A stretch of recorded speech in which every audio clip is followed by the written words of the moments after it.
Have you ever hesitated to speak German because you're worried people won't understand you or that your accent will give you away immediately and the conversation will just switch to English?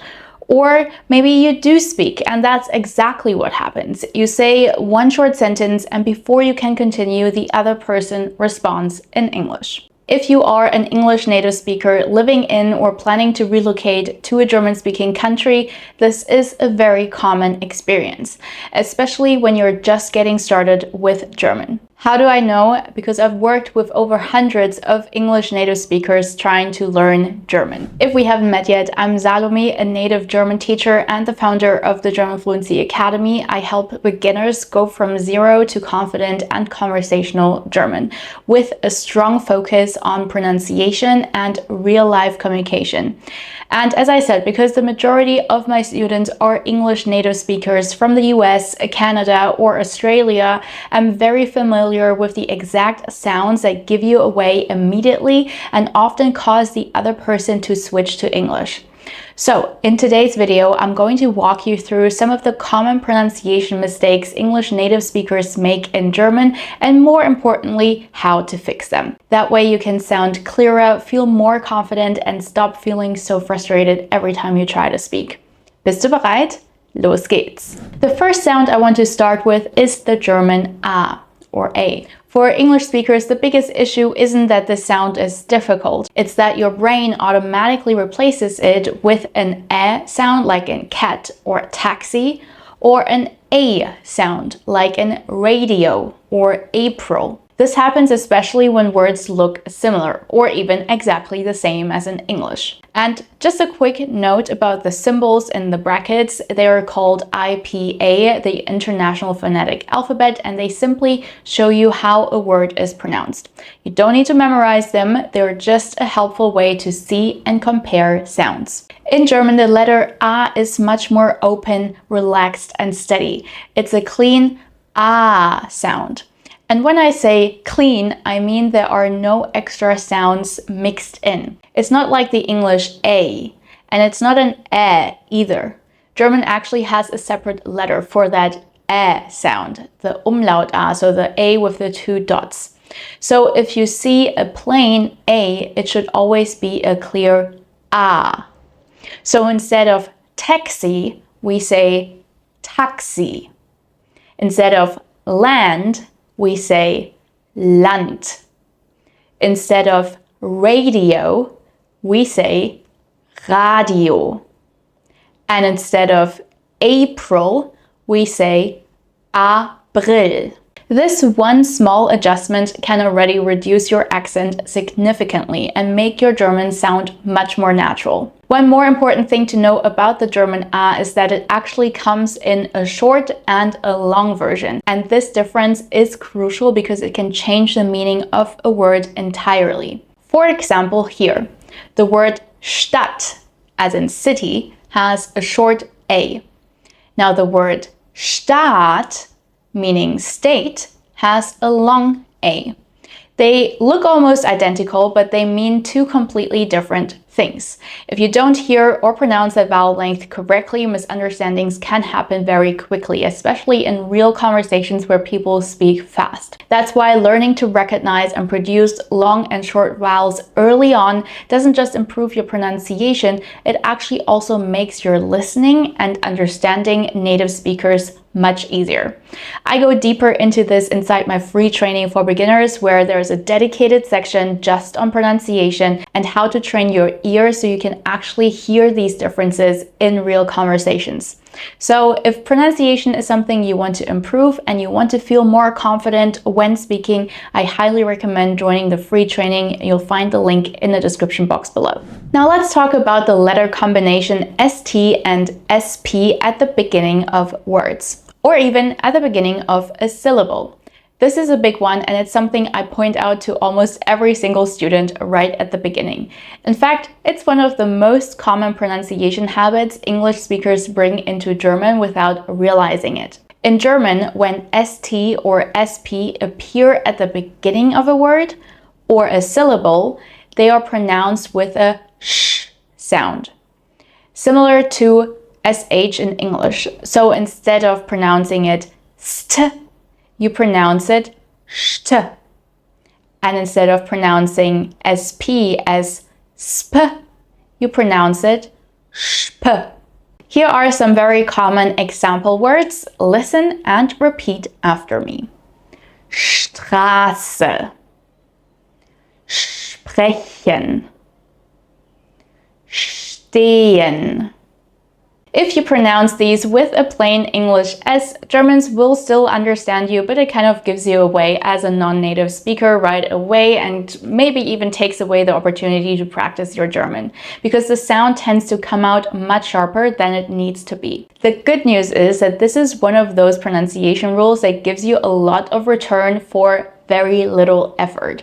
Once you're aware of it and start listening for it, your mouth adjusts quickly and your German will sound noticeably more natural even at a beginner level. The next sound we'll look at is the German Z. This one comes up almost every single time in our pronunciation workshops. These are regular live sessions in our community where students receive personalized feedback and practical tips on how to improve their pronunciation. And even when students understand this rule, this sound often takes a while to really click. Old habits from English tend to sneak back in, especially when you're speaking quickly or feeling nervous.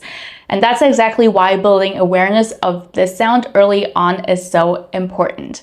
And the sound I'm talking about is the letter Z. In English, it's pronounced like a soft buzzing sound. For example, in the word zoo, zoo. In German, however, Z is always pronounced like a TS, similar to the beginning of the word tsunami, tsunami. Here are some other common examples. Zeit, Zeit, Zug, Zug. And this isn't optional. It's a completely different sound. And if you use the English Z instead, it doesn't just make your accent noticeable, it can actually change the meaning of a word. Like for example here, in Zeit, meaning the time, versus seit, meaning since. They look quite similar, but they mean completely different things. And if the Z sound isn't clear, misunderstandings can happen. And this is exactly why it's so important to build the awareness of the German Z early. When you're working on your pronunciation at the beginning, it really helps to make small notes about sounds like this. It's very easy to forget in the moment and default back to the English pronunciation, especially when familiar looking words appear in German. And this brings us directly to the next very common issue I hear all the time with English native speakers, words that end in tion. These words are especially tricky because they exist in English, look identical, and your brain automatically wants to pronounce them the English way. Take a look at these examples and we'll have the English pronunciation versus the German pronunciation side by side. Focus on how it's pronounced in German and try to pinpoint the difference. Here is the first word. Information versus Information. Situation versus Situation. Station versus Station. Did you notice the difference? In English, tion usually turns into a soft shin sound. In German, it stays much more literal, tion. On the other hand, English words that also exist in German can actually be a huge advantage. They're a great way to boost your vocabulary very quickly because you already know the meaning. You just need to make a few small adjustments to the pronunciation. And I've actually made an entire video with 50 English words you can almost immediately add to your German vocabulary simply by tweaking how you say them. I'll have that video linked for you below. The German CH is another sound that often causes confusion for English native speakers because it's not just one sound, but two different ones depending on the word. The first one is the so-called ich sound. This sound is softer and produced more toward the front of your mouth. You'll hear it in words like ich or nicht or richtig. Most beginners automatically replace this sound with a sh sound, so with the lips moving more to the front. So ich turns into ish, or richtig sounds like richtig. But the problem here is that this can actually make you harder to understand. So to produce the ich sound correctly, you want to pull your lips slightly to the sides, almost like a small smile. Keep your tongue low and touching the lower row of your teeth, and then you push air through a very small gap between your teeth. Shh, shh, shh. With a bit of repetition, this sound becomes much easier than it first feels. The second sound is the ach sound. This sound is stronger and produced further back in the mouth. We would need it to be very exact. It's actually produced in your throat. You'll hear it in words like Buch, machen, lachen.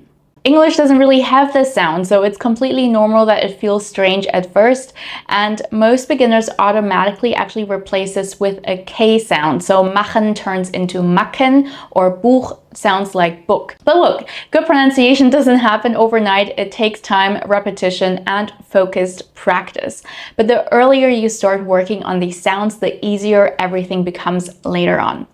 And that's exactly why when my students join the program, we start with intensive pronunciation training first. There is an entire module dedicated just to producing the correct sounds, because this foundation is so crucial for your overall conversational skills down the road. Once your pronunciation is solid, speaking feels easier, more confident, and much more natural. If you'd also like to work on this step by step, the best place to get started is with my free workshop for beginners. You'll find the link in the description box below. Now, another very common pronunciation mistake English speakers make is dropping the E at the end of words. In English, the final E is often silent, so it feels natural to leave it out. But in German, the final E is usually pronounced, even if it's very soft and unstressed. You'll hear this in everyday words like bitte, or heute, or Sprache, or even in my name, it's pronounced, and a lot of my English-speaking students do say it wrong the first time. So my name is pronounced as Salome, Salome, and not Salom. Let's also talk about the sound everyone tends to worry about, the German R. The truth is, the German R is not as big of a deal as people often make it out to be. In Standard German, the R is typically pronounced at the back of the throat. That's the version many learners first hear and also struggle with, like for example in words like Radio, Rot, Regen. However, there are many accepted pronunciations of the German R depending on region and dialect. In parts of southern Germany, for example, especially Bavaria, as well as in Austria and Switzerland, the R is often pronounced with a tip or tap of the tongue closer to the mouth rather than deep in the throat. So if you hear different versions, that's completely normal, and it means your pronunciation doesn't have to be perfect in just one way to be understood. What is important is this: the German R is not the English R sound. That's the one version you want to avoid. For example, the word radio. Instead of pronouncing the R like a r sound, you either want to pronounce it in the back of your throat, so it becomes radio, or with the tip of your tongue, so it becomes radio. Alright, so if there are so many things I need to think about, how do I improve my pronunciation effectively without overthinking it? And that's a very good question, and a question I get quite a lot. You don't need complicated techniques to improve your pronunciation. What really makes a difference is consistent, focused practice. So here is a very simple but very effective exercise. You pick a short text, read it out loud, and then record yourself as you read out loud. You want to listen back to it and then just notice one or two things you want to improve. This process might feel a little uncomfortable at first, especially when you're listening to yourself for the first time, but it works because it helps you build awareness for your own sounds and tracks your progress over time. What makes this kind of practice especially even more powerful is feedback. When learners get clear, supportive feedback on the pronunciation, they improve faster and with much more confidence. That's why this approach doesn't just help with pronunciation, it also makes speaking feel easier and less intimidating overall. Pronunciation doesn't need to be perfect, but it does need to be clear. And once you start being understood more easily, everything changes. Conversations feel lighter, people respond differently, and you start feeling like you actually belong. And if you want my guidance and help with that, the best place to get started is with my free workshop for beginners. The link to register is in the description box below. Das ist alles für heute. Vielen Dank fürs Zuschauen und bis zum nächsten Mal. Tschüss!